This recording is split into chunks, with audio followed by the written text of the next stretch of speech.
Pemanfaatan daripada cukai, yaitu 50%-nya untuk kesejahteraan masyarakat, 40%-nya untuk kesehatan, 10%-nya untuk penegakan hukum berkaitan cukai. Alhamdulillah ini dijaga. Tapi akan saya gandengkan dengan informasi biar ibu-ibu gak kaget berkaitan dengan pembangunan. Saya yakin yang di hadapan saya ibu-ibu Bayangkari ini adalah ibu-ibu yang berbicaranya tidak bicara Kudus, tapi bicaranya Indonesia. Maka akan saya ceritakan 10% cukai tadi itu menjadi kepentingan negara. Bagaimana kenapa kok ini harus diamankan? Kenapa ini kok jangan sampai ada rokok ilegal? Karena ini untuk pembangunan. Halo pemirsa, apa kabar? Kembali lagi liputan khusus kali ini menjumpai Anda di Kabupaten Kudus. Nah, pemirsa, pemerintah Kabupaten Kudus terus memperluas sasaran sosialisasi perundang-undangan di bidang cukai, termasuk diantaranya adalah pada kelompok Persit dan juga Bayangkari. Nah, sebenarnya apa tujuan dan fokus dari kegiatan sosialisasi perundang-undangan di bidang cukai ini? Selengkapnya dalam liputan khusus bersama saya Septi Wulandari. Kabupaten Kudus merupakan kabupaten penghasil cukai terbesar di Jawa Tengah. Industri rokok di Kudus memberikan kontribusi besar terhadap penerimaan cukai di Indonesia. Tahun 2022, penerimaan cukai di Kudus mencapai lebih dari 37 triliun, melebihi target yang ditentukan. Hingga target di tahun 2023 dinaikkan menjadi 39 triliun. Penerimaan cukai yang besar di Kabupaten Kudus berdampak pada penerimaan DBHCHT atau dana bagi hasil cukai hasil tembakau yang terus meningkat. Tahun 2023, Kudus menerima dana bagi hasil cukai hasil tembakau sebesar 238 miliar. Jumlah tersebut naik sekitar 35,23% dibanding tahun 2022 yang sebesar 176 miliar. Angka ini bahkan belum termasuk sisa anggaran cukai di tahun 2022 lalu. Penerimaan cukai yang cukup besar ini tak lepas dari upaya Pemkab yang terus bersinergi dengan berbagai pihak untuk menekan peredaran rokok ilegal. Pemerintah kabupaten juga memfasilitasi para pelaku industri rokok dalam kawasan industri hasil tembakau atau KIHT agar pengawasan lebih mudah sehingga penerimaan cukai lebih maksimal. Begitu pula dengan upaya menyebarluaskan informasi tentang ketentuan perundang-undangan cukai yang secara berkelanjutan digelar di berbagai wilayah di Kudus dengan menyasar berbagai elemen masyarakat. Sasaran sosialisasi perundang-undangan di bidang cukai diantaranya kelompok Persatuan Istri Polisi atau Bayangkari dan juga Persatuan Istri TNI atau Persit di Kudus. Pejabat Bupati Kudus Brigas Catursasi Pananggungan dalam sosialisasi ini menyebut pentingnya informasi mengenai ketentuan hukum di bidang cukai dipahami oleh semua masyarakat, tak terkecuali anggota Persit dan Bayangkari. Kedua kelompok organisasi ini dapat berperan dalam pengawasan rokok ilegal di lingkungan terdekatnya. Terlebih sebagai istri aparat keamanan akan lebih mudah dalam melaporkan jika terjadi pelanggaran yang ditemui. Pengawasan ini menurut penjabat bupati yang sebelumnya menjabat Kepala Badan Penanggulangan Bencana Daerah Jawa Tengah ini akan berdampak besar pada penerimaan cukai negara yang pada akhirnya akan kembali untuk masyarakat. Ia mencontohkan peristiwa-peristiwa bencana yang terjadi di berbagai wilayah di Indonesia. Biaya untuk menangani kejadian ini juga dapat berasal dari penerimaan cukai. Tapi kenapa yang di sebelah selatan masih laku? Tapi yang di sebelah utara sudah tidak, karena tidak ada penahannya. Yang menahan itu apa? Yang menahan itu adalah jalan. Jalan yang selama ini terus ditinggikan. Karena apa? Jalan itu ambles terus. Ambles terus. Nah, proses peninggian jalan ini tidak terlepas dari pembiayaan. Artinya pemeliharaan oleh pemerintah. Nah, salah satunya adalah untuk melalui dana cukai itu. Untuk pembangunan tingkat nasional. Maka kenapa itu harus tetap dipelihara? Kenapa cukai ilegal itu harus tetap diberantas? Karena itu bagian daripada proses pembangunan itu. Ya. Itu menjadi penting, kenapa kita harus sama-sama menjaga. Kalau tidak dijaga, maka masyarakat, bisa bayangkan nggak? Tadi disampaikan cukai adalah 3 terbesar pemasukan negara. Dari 3 terbesar pemasukan negara itu, ada sebagian yang persentasenya yang dibawa ke Kudus. Tadi sudah dijelaskan mungkin sama Ketua DPRD ya, mengenai pemanfaatan di Kabupaten Kudus. Untuk apa saja. Tapi secara tingkat nasional itu adalah untuk pembangunan. Pembangunan jalan, pembangunan jembatan, penanganan kebencanaan, dan recovery bila terjadi bencana. Pak Bupati, terkait dengan sosialisasi hari ini, apa sebenarnya yang fokus disampaikan dalam sosialisasi hari ini dengan audiens Bayangkari dan juga Persit? Jadi alhamdulillah kita pada hari ini bisa melaksanakan kegiatan sosialisasi cukai ya, di mana yang menjadi objek sasaran sosialisasi ini adalah para Bayangkari, ibu-ibu daripada kepolisian dan Persit, ibu-ibu Persit yang di Kodim 0722 Kudus. Jadi tujuannya adalah ini kan bagian daripada mereka untuk memahami apa sih pemanfaatan daripada dana cukai itu. Dan mereka kan sebelumnya kan orang-orang wilayah. Ya. Mereka orang-orang wilayah, masyarakat wilayah yang tentunya bisa memberikan informasi kepada kami mana-mana saja yang nanti mungkin ditemukan adanya cukai ilegal. Seandainya tidak ada, mereka bisa menjadi agen informasi bagi menginformasikan kembali kepada masyarakat tentang pemanfaatan dana cukai. Nah, kenapa kok dana cukai ini harus diamankan? Kenapa cukai ini kok harus jangan sampai terjadi cukai ilegal?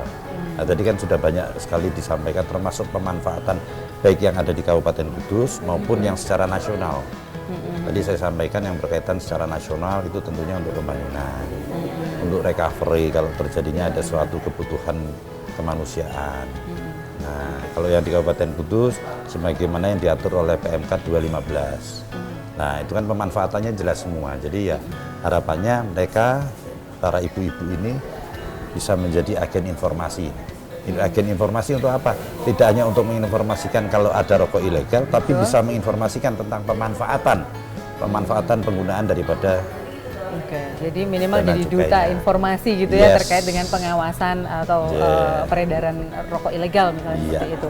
Nah, terkait dengan juga yang tadi keterlibatan ibu-ibu ini selain di bidang pengawasan gitu, mungkin apa saja yang bisa dikerjasamakan atau bersinergi antara Pemda dengan Persit maupun Bayangkari terkait dengan penggunaan DBHJHT? Nah, kalau pemanfaatan dana bagi hasil cukai ini kan salah satunya di bagian yang 20% itu kan untuk bisa untuk pelatihan. Ya, tinggal bisa pelatihan keterampilan. Tentunya pelatihan keterampilan yang nanti diatur sesuai kebutuhan yang diatur oleh pemerintah daerah. Ya kan gitu. Meningkatkan kapasitas para ibu-ibu ini kan juga boleh sih. Baik itu misalnya menjahit atau misalnya pelatihan apa, banyak yang bisa dilakukan. Nah, terkait dengan tadi yang disampaikan di sosialisasi itu kan ternyata ada beberapa audiens gitu ya yang ternyata memang baru memahami tentang penggunaan cukai, tentang seperti apa dana cukai gitu. Nah, ini dari Pemkab ini apakah memang sedang meluaskan lagi gitu sasaran sosialisasi ini gitu? Ya, ternyata dengan adanya sosialisasi ini ternyata memberikan dampak. Ini kan sosialisasi cukai ini kan tidak hanya tahun ini atau hari ini, tapi kan sudah mulai berlangsung sejak beberapa tahun selama kami menerima dana bagi hasil cukai. Itu sosialisasi tentang cukai ini menjadi bagian. Ternyata itu cukup signifikan untuk menurunkan terjadinya rokok ilegal, kan begitu. Di Kudus sendiri sekarang juga angka rokok ilegalnya sudah hampir tidak ditemukan. Seandainya ditemukan itu hanya satu kejadian, satu kasus, dua kasus. Kalau sebelumnya kan sebelum ada ini malah berbanyak kasus yang terjadi kan gitu. Dengan adanya sosialisasi ini akhirnya masyarakat sama-sama jaga nih, sama-sama mengerti nih. Nah gitu. Oke, baik. Terima kasih Pak Ya, Bupati. sama-sama.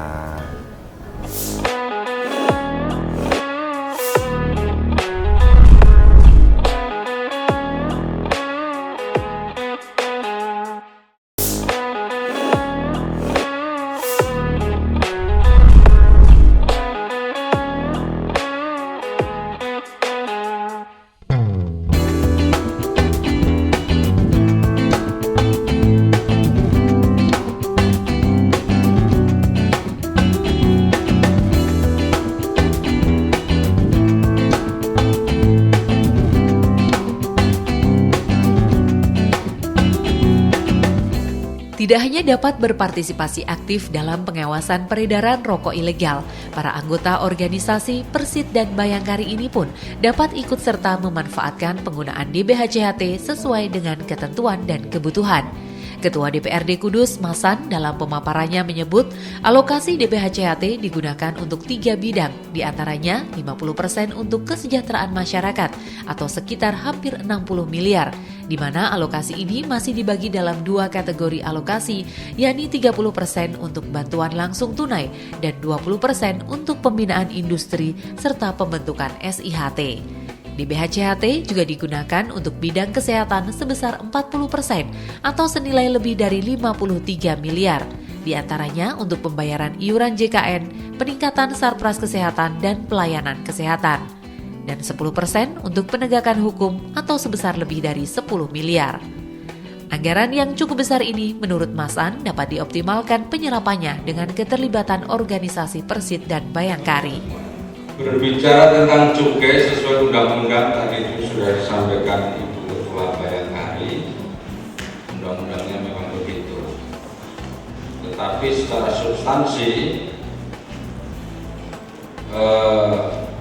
cukai bermanfaat sekali untuk Kabupaten Kudus karena Kudus adalah merupakan salah satu sektor penghasil cukai yang kategori besar di Indonesia. Kalau untuk dana bagi hasilnya nomor 1 di wilayah Pasuruan, Jawa Timur, Kudus nomor 2 se-Indonesia. Jadi karena memang sektor industri rokok di Kabupaten Kudus luar biasa. Pemerintah Kabupaten Kudus dalam rangka mengantisipasi produksi rokok ilegal, maka pemerintah Kabupaten Kudus membuat yang namanya KIHT, Kawasan Industri Hasil Tembakau, yang tempatnya kita lokalisir di wilayah Kecamatan Jati di Megawon. Sebentar lagi juga sudah mulai proses di sebelahnya kantor Polres ini, namanya SIHT, Sentra Industri Hasil Tembakau. Jadi ini nanti akan menjadi satu kawasan sentra industri hasil tembakau yang tentunya diharapkan para pengusaha rokok kecil nanti dikumpulkan menjadi satu kawasan, satu sentra yang diharapkan nanti pengawasan produksinya dapat dilakukan secara baik dan pendampingan yang dilakukan oleh kantor bea cukai maupun pemerintah Kabupaten juga akan berjalan secara baik. Tujuannya apa?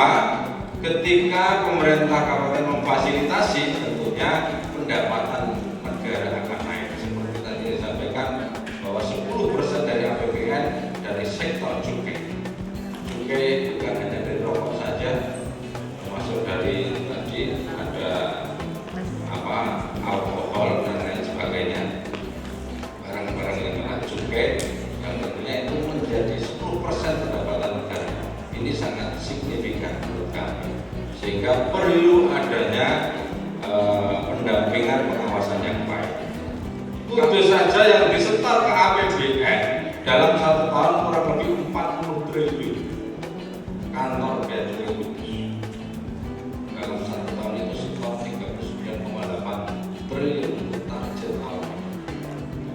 Manfaat dana cukai diantaranya adalah dana bagi hasil cukai yang diberikan ke Kabupaten Kudus untuk kesehatan itu 40%.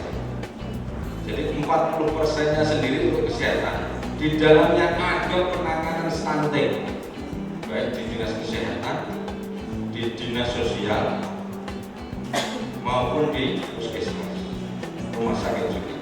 Tentunya ini nanti bisa dikerjasamakan dengan ibu-ibu Bayangkari dalam rangka bagaimana penanganan stunting yang ada di Kabupaten Kudus.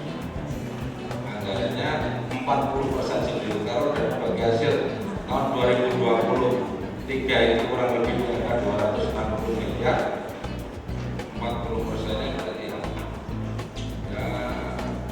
4, hampir 100 miliar lebih. 100 miliar lebih itu untuk rumah sakit, untuk urusan kesehatan di Kabupaten Kudus. 50%-nya untuk kesmas, yang 30% untuk BLT guru rokok diberikan kepada guru rokok BLT-nya. Terus yang 20% untuk pelatihan, untuk konektivitas jalan menuju perusahaan dan lain sebagainya. Jadi pelatihan ini bentuknya macam-macam. Kalau mungkin ibu-ibu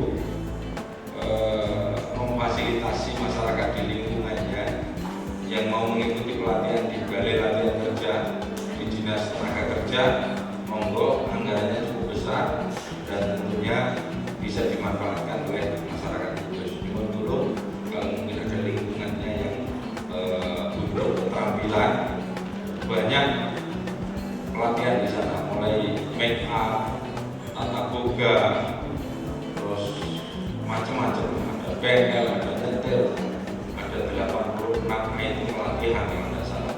Jadi ini yang tentunya kami mohon bantuan kepada ibu-ibu Bayangkari untuk membantu masyarakat yang membutuhkan skill keahlian atau pelatihan di BLK. Tentunya banyak pelatihan di sana. Yang 10% untuk sosialisasi kegiatan semacam ini. Tetapi tentunya dalam 1 tahun paling dipakai yang 4% akan terlalu besar. Yang lainnya digeser ke kegiatan yang lebih bermanfaat, misalnya pembangunan infrastruktur dan lain sebagainya. Itu sudah diatur oleh Bu Menteri Keuangan. Jadi pemerintah kabupaten tidak bisa serta-merta merencanakan seluruhnya sesuai dengan kebutuhan daerah, tetapi penggunaan dana bagi hasil cukai ini pure diatur oleh Peraturan Menteri Keuangan Nomor 215 Tahun 2021. Kami melaksanakan PMK itu tentunya penganggarannya selalu diawasi, dikontrol oleh Biro Isda Provinsi Jawa Tengah dan perwakilan dari Kementerian Keuangan. Penganggarannya terus dikawal oleh dua institusi tersebut dan kami nanti dari pemerintah kabupaten melaksanakan program itu. Oke Pak Masan, terkait dengan sosialisasi kegiatan hari ini, apa dari kegiatan hari ini yang fokus yang ingin disampaikan pada audiens tentang sosialisasi cukai hari ini? Sosialisasi cukai hari ini diharapkan ada pesertanya, ada Ibu Bayangkari, ada ibu-ibu Persit, yang tentunya dalam penggunaan dana bagi hasil cukai ini 40% untuk kesehatan. Di dalamnya ada untuk penanganan stunting. Nah, tentunya kami berharap kepada Ibu Persit maupun ibu-ibu Bayangkari untuk membantu pemerintah dalam rangka penurunan stunting yang ada di wilayah Kabupaten Kudus. Anggaran sudah kami siapkan sesuai dengan Peraturan Menteri Keuangan. Kita dialokasikan di rumah RSUD, ada di DKK, ada di Puskesmas maupun Dinas Sosial. Itu yang tentunya nanti diupayakan untuk bisa dikerjasamakan dalam rangka penurunan stunting yang ada di Kabupaten Kudus. Oke. Tentunya bukan hanya itu saja, karena ibu-ibu ini kan bapak-bapaknya menjadi Babinsa, Babin Kamtibmas. Mereka menguasai wilayah di wilayah tugas masing-masing, yang tentunya diharapkan ketika ada terjadi praktek-praktek pembuatan atau mungkin pengedaran rokok ilegal, diharapkan nanti dapat menginformasikan kepada kantor Bea Cukai Kudus atau kepada pemerintah Kabupaten Kudus untuk menekan, untuk menghindari produksi rokok ilegal dan peredaran rokok ilegal di Kabupaten Kudus. Oke, terkait mekanismenya sendiri kan dari Persit maupun Bayangkari ini nanti bisa bersinergi gitu dengan Pemda gitu ya untuk kemudian misalnya terkait dengan penanganan stunting. Nah tadi juga disampaikan juga bisa dari Persit maupun Bayangkari ini juga bisa memanfaatkan gitu pelatihan-pelatihan yang disediakan gitu dari Pemda sendiri, itu seperti apa mekanismenya? Ya tentunya kalau misalnya berbicara tentang pelatihan kan ada kelompok. Kelompok paling tidak ada 30 orang yang nantinya tempat monggo nanti dari ibu-ibu Persit mengajukan kepada Bupati Kudus yang tentunya nanti akan diteruskan kepada OPD terkait. Pelatihannya tidak harus datang ke ILK, tetapi bagaimana misalnya di wilayah di tempat Makodim ini jumlahnya sudah memenuhi syarat, nanti instrukturnya yang datang ke sini. Tentunya ini sangat membantu sekali untuk membekali para ibu-ibu Persit agar punya skill tambahan yang tentunya diharapkan skill yang didapatkan itu nanti juga akan dapat membantu perekonomian atau pendapatan dari ibu-ibu Persit ini. Apakah nanti untuk membantu lingkungannya, ganti keahliannya nanti ditularkan kepada ibu-ibu di lingkungan mereka, yang tentunya diharapkan ada satu semacam peran pemerintah melalui ibu-ibu Persit ini untuk mensosialisasikan dan program-program pemerintah Kabupaten Kudus yang bersumber dari dana bagi hasil cukai. Oke, nah terkait dengan satu lagi terkait dengan pengawasan peredaran ini kan tadi juga disampaikan bahwa ibu-ibu Persit dan juga Bayangkari ini juga bisa ikut terlibat di dalamnya seperti itu untuk pengawasan. Nah ini seperti apa lebih jelasnya mungkin peran yang bisa dilakukan oleh ibu-ibu ini selain tadi? Ibu ini kan ada di lingkungan masyarakat yang tentunya dengan sosialisasi di lingkungan mereka tentunya kan pasti akan tahu, oh di lingkungan ini ada kejadian semacam ini, ada itu. Mereka dekat dengan Babinsa, Babin Kamtibmas, yang tentunya informasi itu akan dapat diterima secara cepat. Dan nanti sistem pelaporannya juga akan lebih cepat, sehingga nanti untuk menekan produksi rokok ilegal dan peredaran rokok ilegal di Kudus akan lebih masif manakala semua elemen ini bergerak membantu pemerintah. Karena kalau rokok ilegal ini semakin banyak, tentu kebocoran untuk kas negara ini kan juga akan semakin tinggi, pendapatan negara akan turun. Maka kita tekan terus pengawasannya, penegakan hukumnya, yang tentunya nanti diharapkan rokok ilegal kita minimalisir. Dengan begitu pendapatan negara akan naik, ketika pendapatan naik juga nanti akan dikembalikan kepada masyarakat. Oke, baik. Terima kasih Pak Masan. Ya, terima kasih Pak.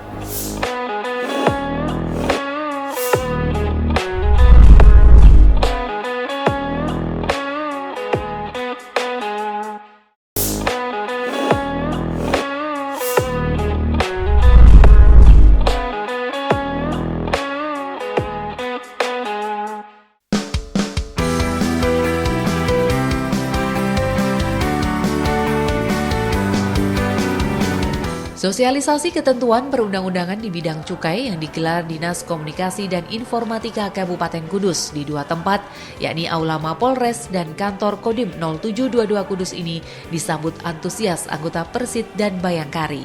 Sedikitnya ratusan peserta mendapatkan pemahaman tentang cukai dan ketentuan hukumnya, serta peran apa yang bisa dilakukan dalam pengawasan maupun penggunaan di BHCHT di Kabupaten Kudus. Ketua Bayangkari Cabang Kudus Nadia Didit menyebut selama ini banyak anggota Bayangkari yang belum memahami tentang cukai maupun di BHCHT. Ia bersama anggota Bayangkari juga menyambut baik peluang kerjasama yang bisa dilakukan antara organisasi Bayangkari dengan Pemkab Kudus berkaitan dengan penggunaan di BHCHT.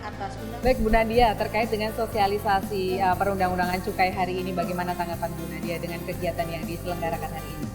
Alhamdulillah ini pertama kali bagi kami diadakan sosialisasi kegiatan bea cukai ini, yang saya yakin ini pasti amat sangat bermanfaat untuk ibu-ibu semua, khususnya Bayangkari Cabang Kudus.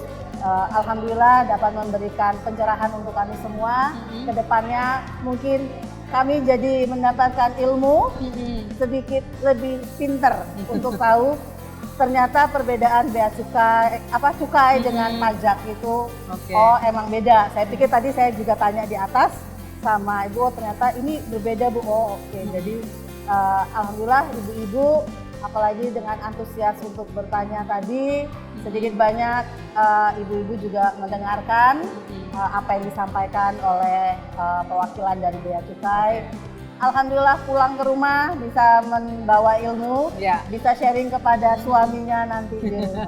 Oke, baik. Nah ini tadi kan disampaikan oleh Pak PJ Bupati juga gitu ya, bahwa keterlibatan khususnya ibu-ibu dari Bayangkari ini juga penting gitu dalam pengawasan peredaran cukai ilegal. Nah dari Bu Nadia sendiri seperti apa ini? Nanti akan seperti apa ini dari Bayangkari mungkin juga membantu atau ikut terlibat dengan apa yang tadi disampaikan Pak PJ Bupati?